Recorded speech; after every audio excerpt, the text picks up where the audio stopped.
Привет, Анон. Прямое включение из холодного Ташкента.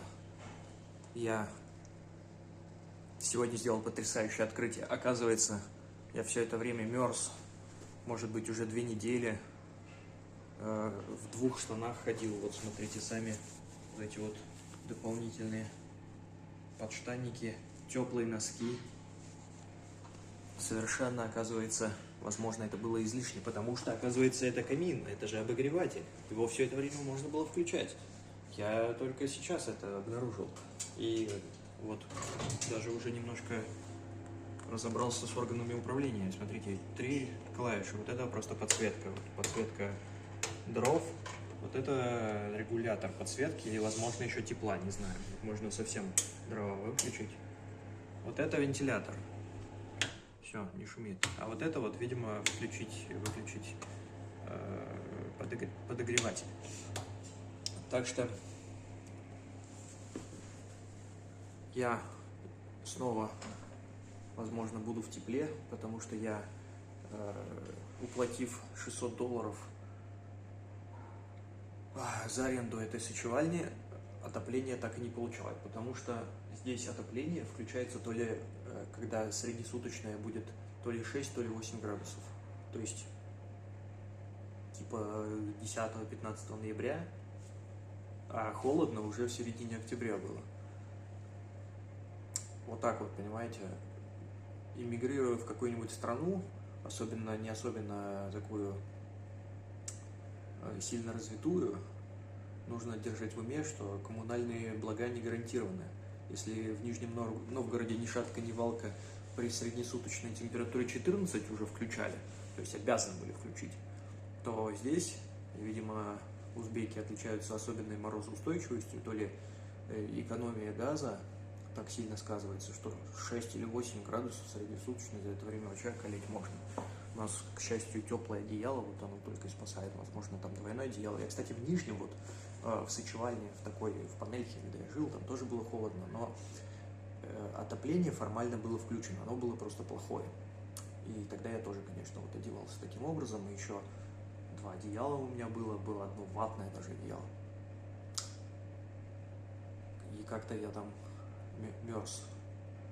Но здесь просто нет отопления. Еще хочешь, допустим, открыть окно. Сейчас дождливая погода, поэтому окно можно смело открывать.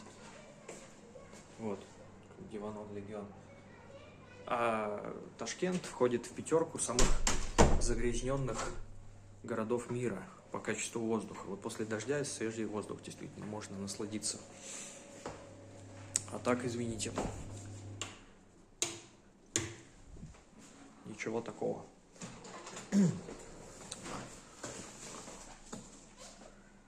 Ко мне тут родители приезжали, принесли вот эти вот конфетки восхитительные, вечерние нижние. У меня прям слезы на глаза наворачиваются, когда я их держу в руках. Естественно, пока что их еще не отведал.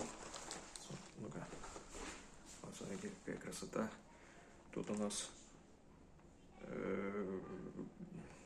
Канавинский мост, наверное. Ну-ка, посмотрим. Да, Канавинский мост, Лавра Александра Невского и стадион этот дурацкий.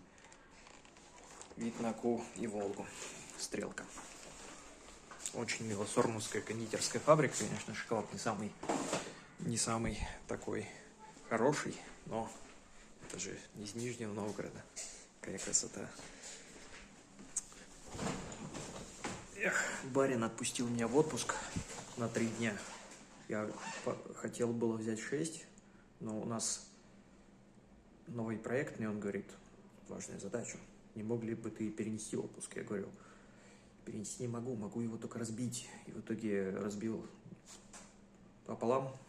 3 дня взял, 3 дня осталось. Еще неизвестно, как там в бухгалтерии пупу с лупой там перепутали. Мне уже отпускали как за 6 дней дали. Так, может так оказаться, что я их как-то уже и отгулял.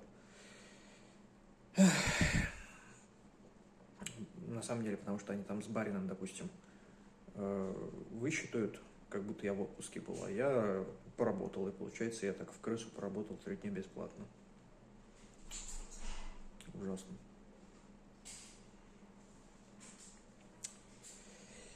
Эх. работка тоже, конечно, очень напрягает.